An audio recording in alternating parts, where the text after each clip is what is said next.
Hello and welcome to the One Life Church devotional series where we cover the entire Bible in 20 months. Well, today's chapters are Daniel chapter 12. We finished the book of Daniel and we start a new book today, that of Hosea.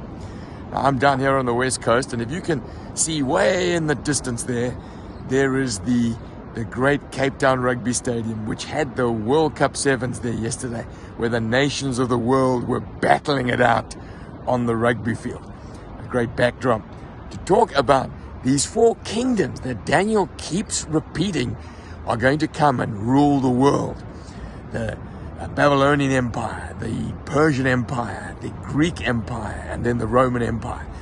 And then he says this, at that time, Michael, the great prince who protects your people, what's he talking about? He's talking about an angel of God that's protecting, standing behind Israel, will arise. There'll be a time of great distress, such as not has happened since the beginning of the nations until then.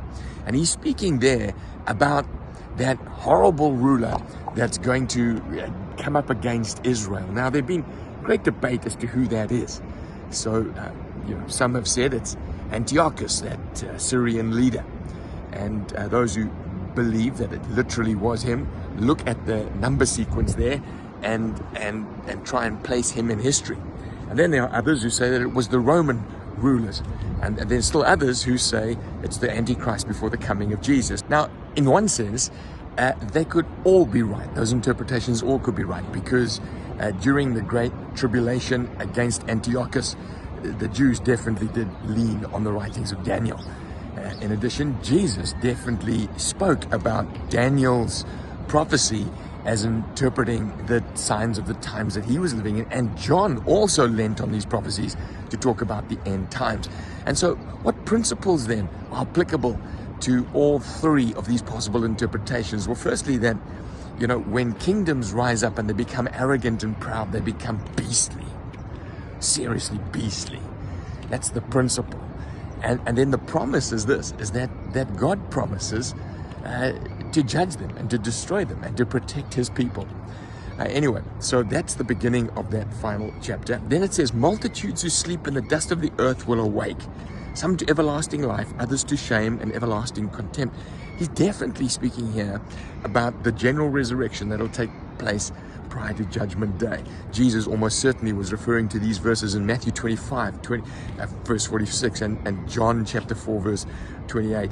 Because like in chapter 2 and in chapter 7, it speaks about the world as we know it coming to an end and an entirely new order coming to play. And Daniel's revisiting that thought again just before he ends the book. And then the last verse here applies to Daniel himself.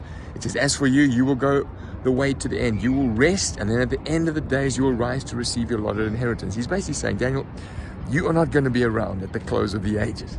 You're going to die, and then you're going to be part of the resurrection. Daniel has been a fascinating book, hasn't it?